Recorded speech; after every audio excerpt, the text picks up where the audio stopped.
Works campus that we're going to be building. And so I had to jump off there. So we'll go ahead and call the meeting to order of the MPO Policy Board for January the 13th, 2022 at 2:00 p.m. And the first item on the agenda is I will conduct roll call.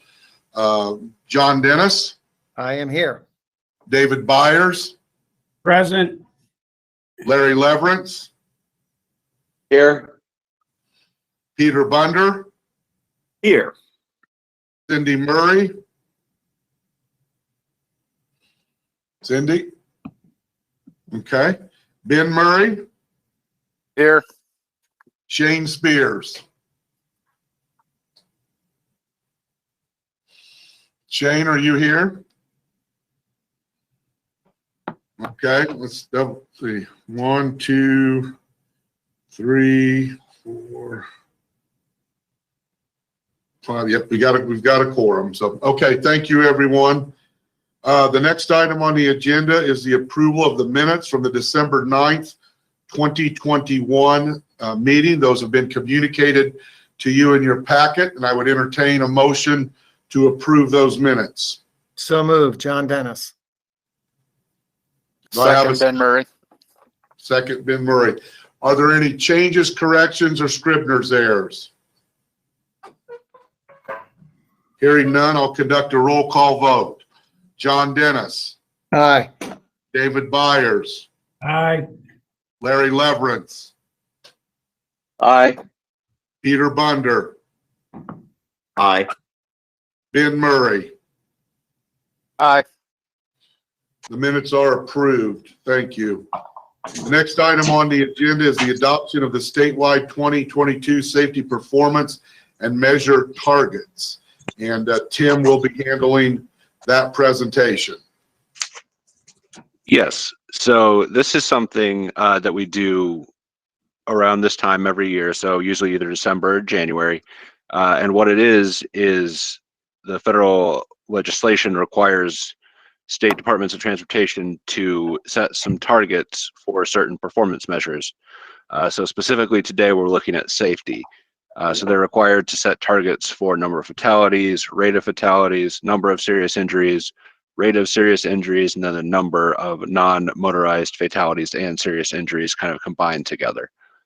So as an MPO, we have the option to either set our own target separate from the state DOT, or to just simply concur with the DOT's targets and kind of write a letter of support saying that, you know, our projects and such that we spend our federal money on, especially our HSIP money, will go towards supporting the state's effort.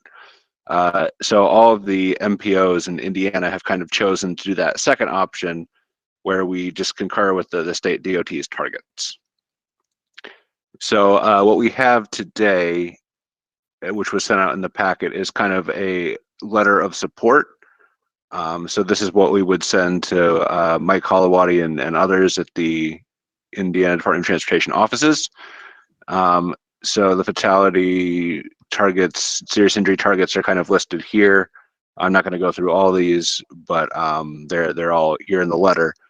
So what we'd be looking for in terms of a motion would be a motion for this board to authorize David Hiddle, our executive director, to sign this letter of support. And then if we get that, then we will send that off to NDOT. It doesn't need to be something where we sign a resolution. We just need your authorization. So because of that, what I have on the screen is how we would like the motion to be worded. So whoever would make the motion, if you could just use this word, and I can make it a little bigger here. All right, I can see it. You want me to make the motion? Tim, is that all you have for your presentation? Well, I mean, that was fine, but is there anything else you'd like to say before we do that? That's all. I will, of course, take questions if there are any questions, but I mean, I know we've done this a few times in the past, so I'm not sure how many questions there might be. Sure. All right. If there are no questions for Tim, Mayor Dennis, I would entertain the motion. I move that the Policy Board of the Lafayette MPO supports the state's performance measures and targets for safety for fiscal year 2022 and authorize the executive director to sign the letter expressing that support. Second that. Second? Okay, we have a second.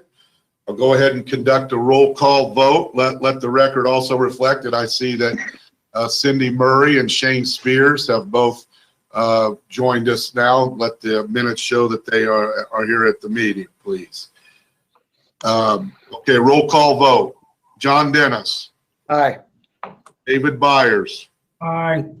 Larry Leverance. Aye. Peter Bunder. Aye. Cindy Murray. Aye. Ben Murray. Aye.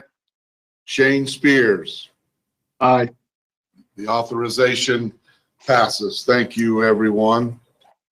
The next item on the agenda is Resolution T22-01, resolution to amend the 2021 and 2022 UPWP. And Tim is also going to do that presentation.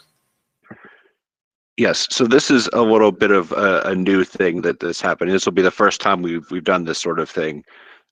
So when we create our UPWP, which is kind of the documentation that regulates how we spend our planning money that we get from NDOT, we are issued a purchase order every year for that.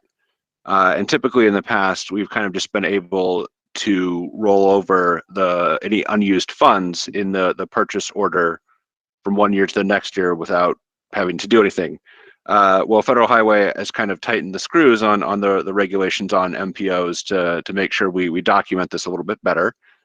So because of that, we're going to need to do an official amendment to roll over that money.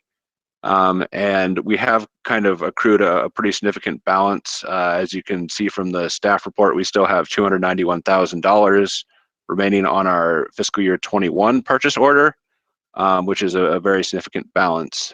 So we're going to need to start working on ways to spend that down.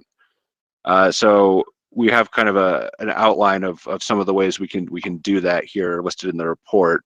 Again, I'm not going to necessarily go through them all unless you have questions, but kind of the general plan would be to look at perhaps working with consultants on some new plans.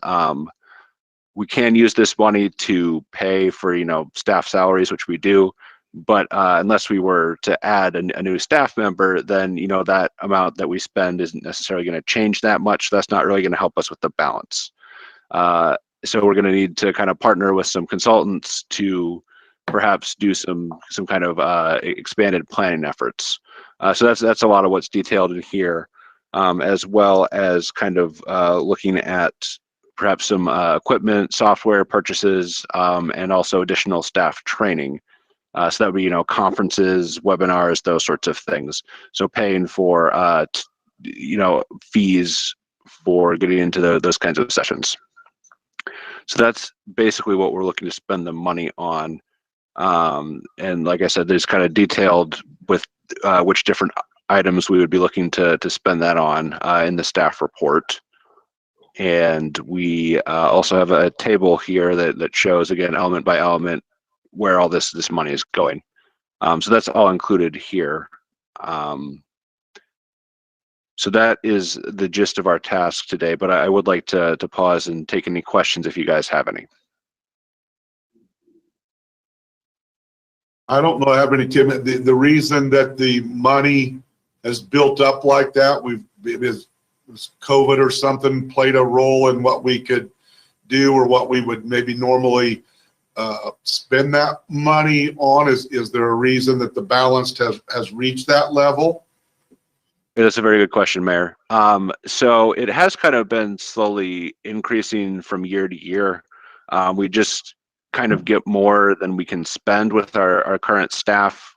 Basically, the lion's share of this money does tend to go towards staff salaries.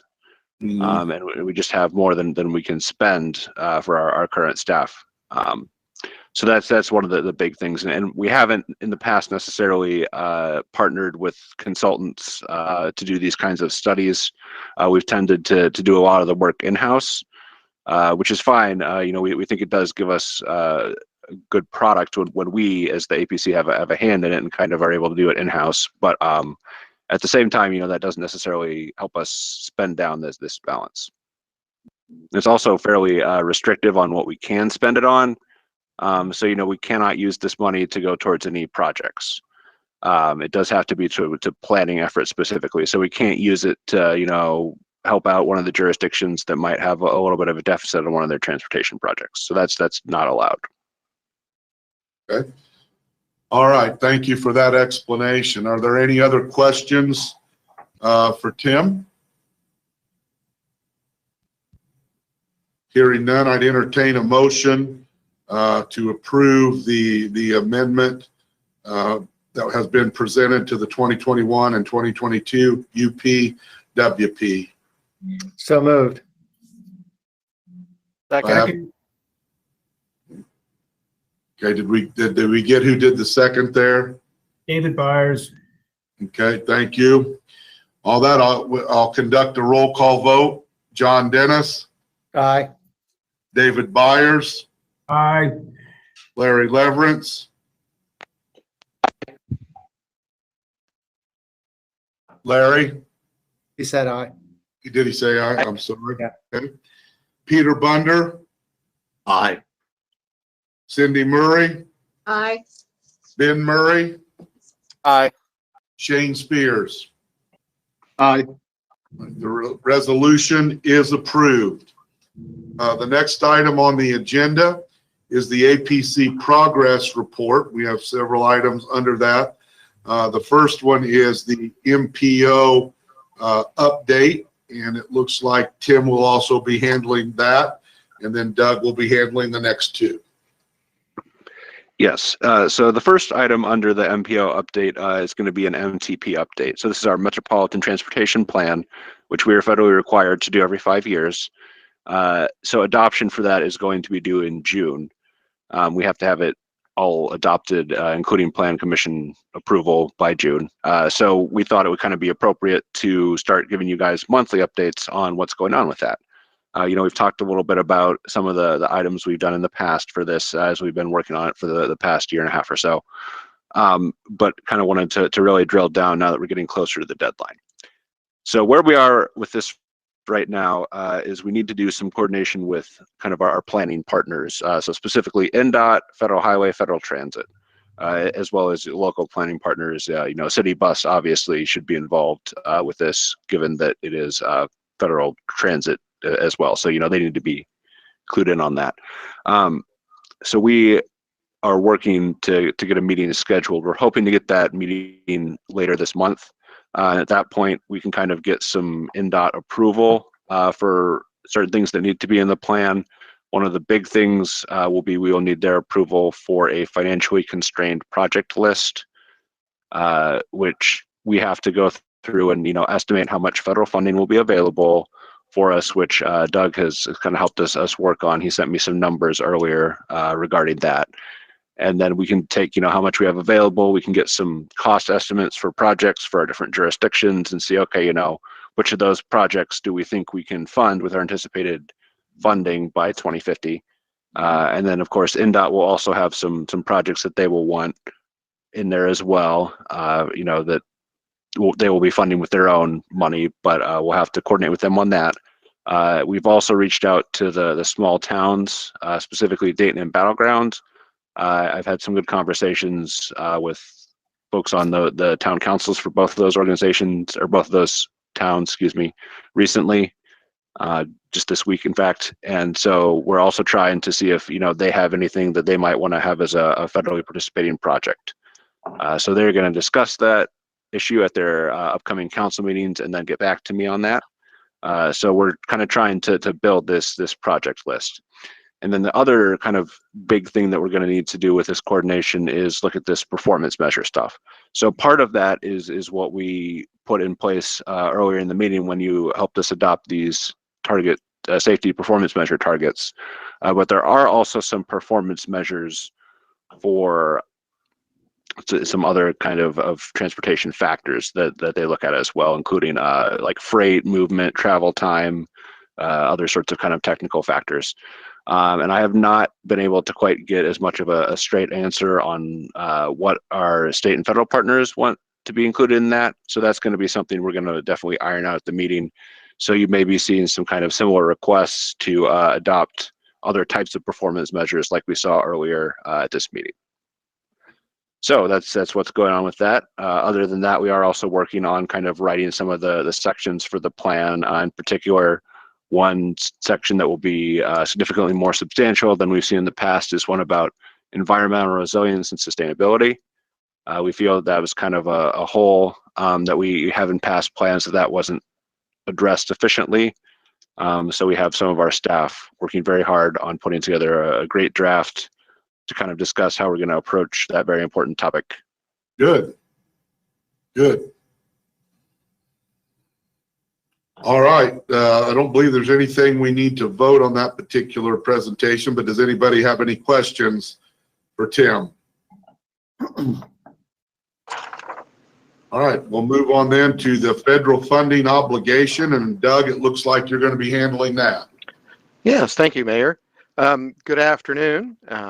You'll find in your packet and then on the screen the report for January.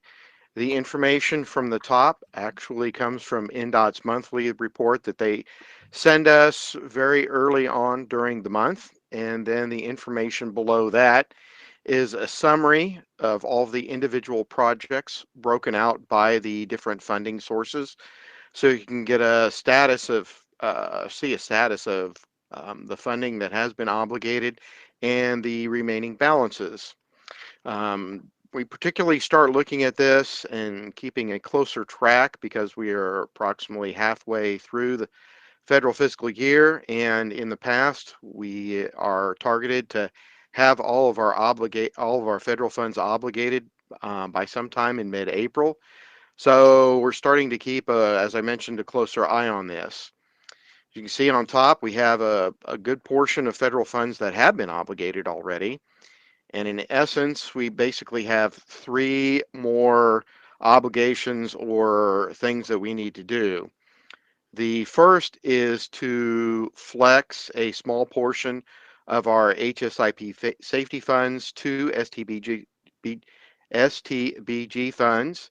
And this is in order to fund the Sagamore Parkway Trail.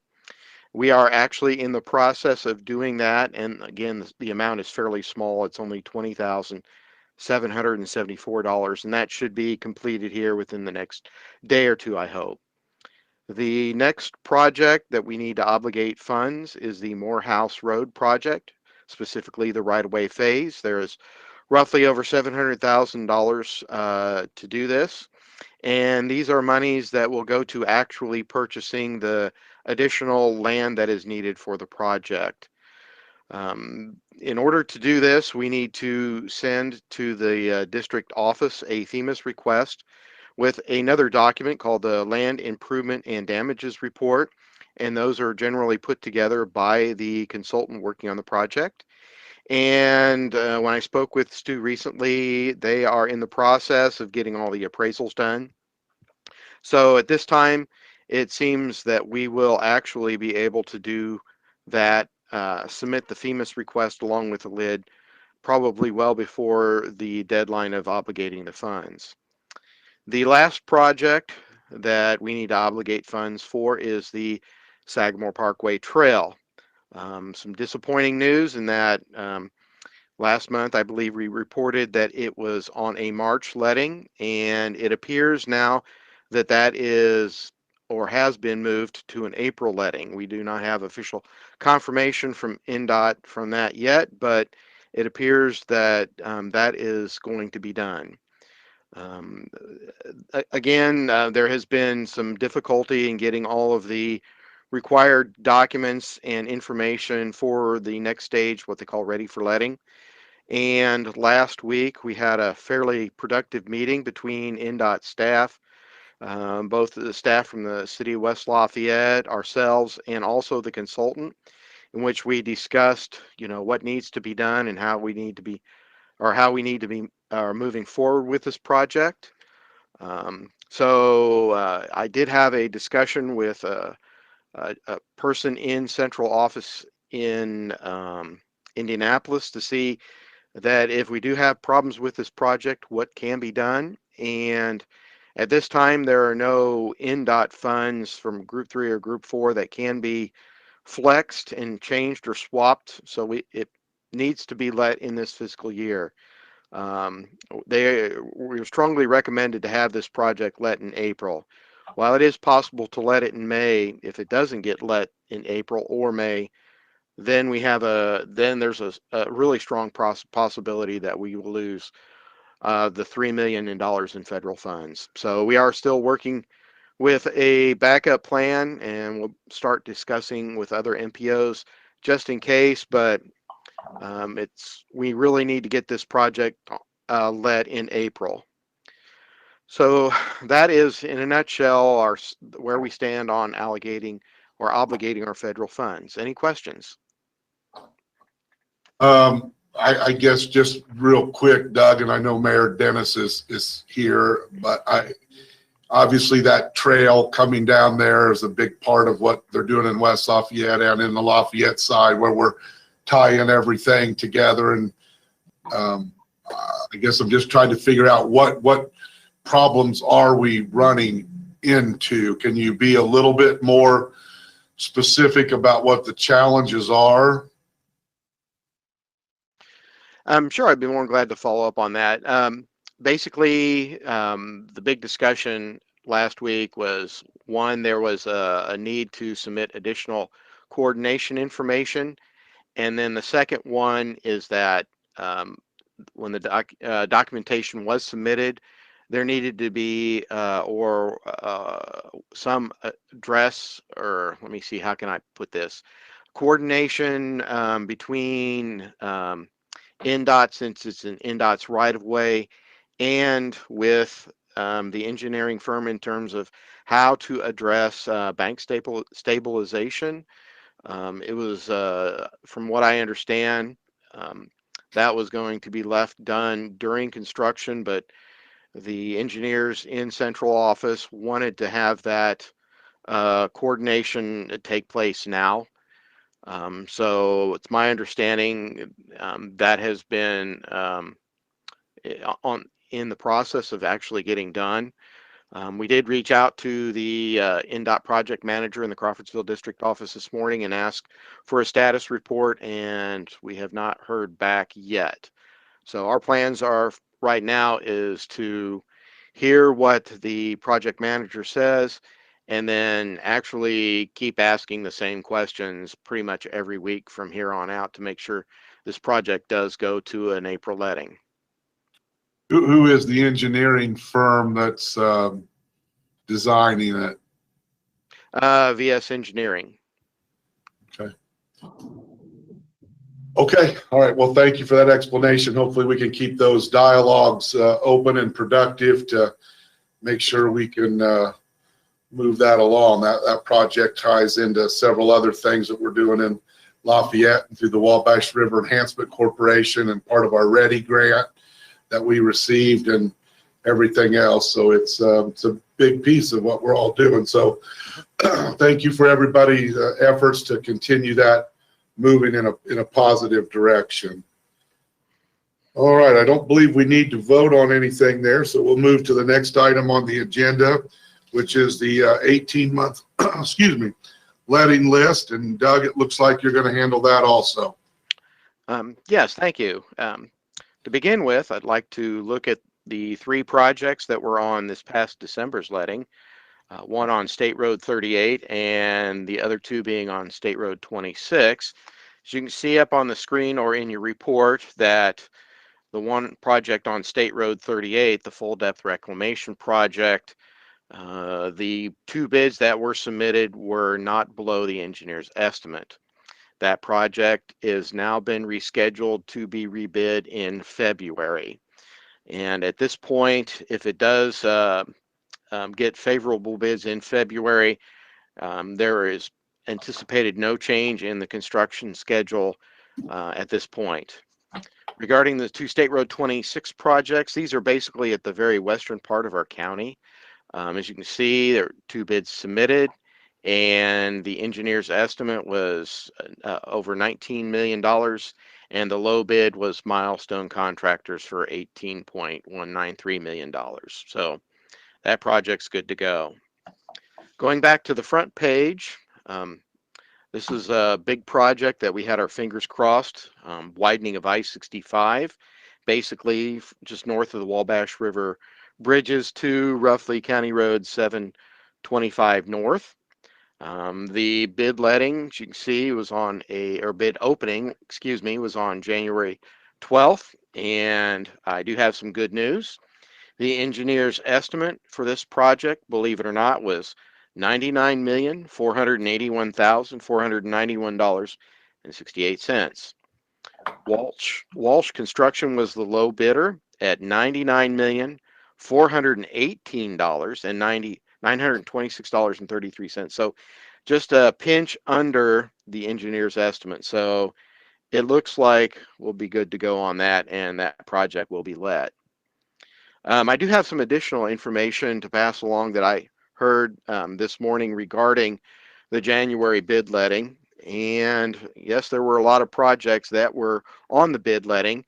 And of those projects, 19 of them did not sell. All 19 were over the engineer's estimate. And additionally, a lot of the projects, when they did the bid opening, many of them just had one bidder, which is rather interesting. And the additional information that I heard was that many of the bids that were received were also well over the engineer's estimate.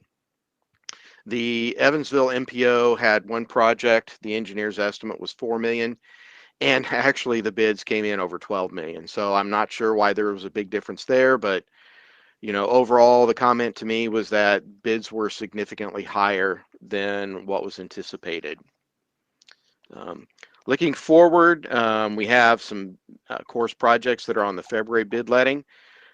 We have that additional one on 38 plus 2 others on State Road 38 and a couple district-wide projects.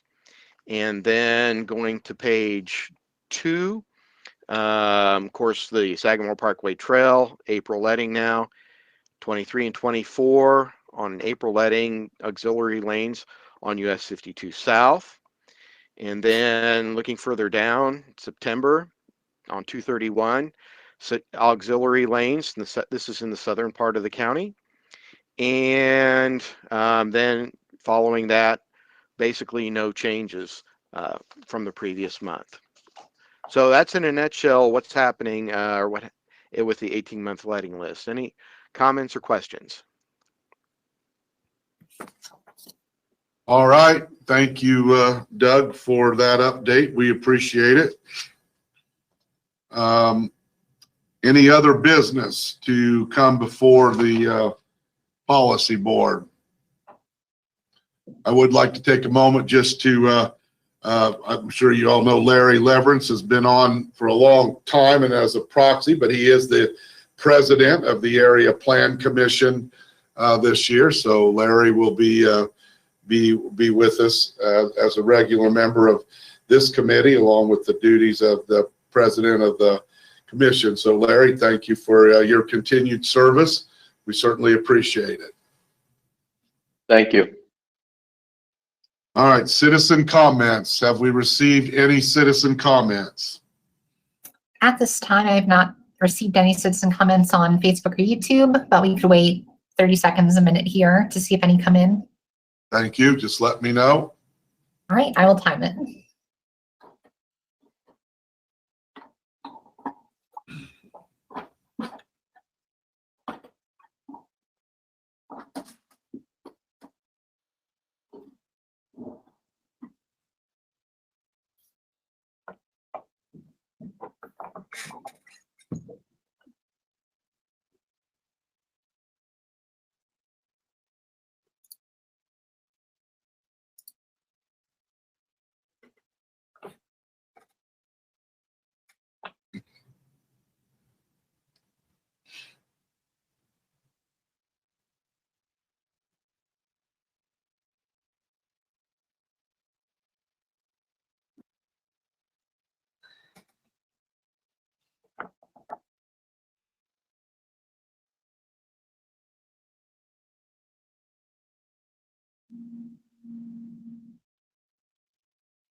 All right, it has been 1 minute and I still have no public comments. Thank you very much. With that, I'd entertain a motion to adjourn. John Dennis, so moved. I have a second.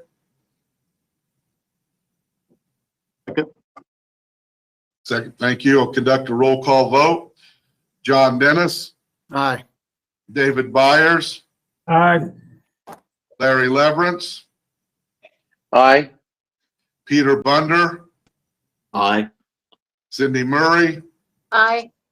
Ben Murray, Aye. Shane Spears. Aye. We're adjourned. Thank you, everybody. See you guys. Thank you.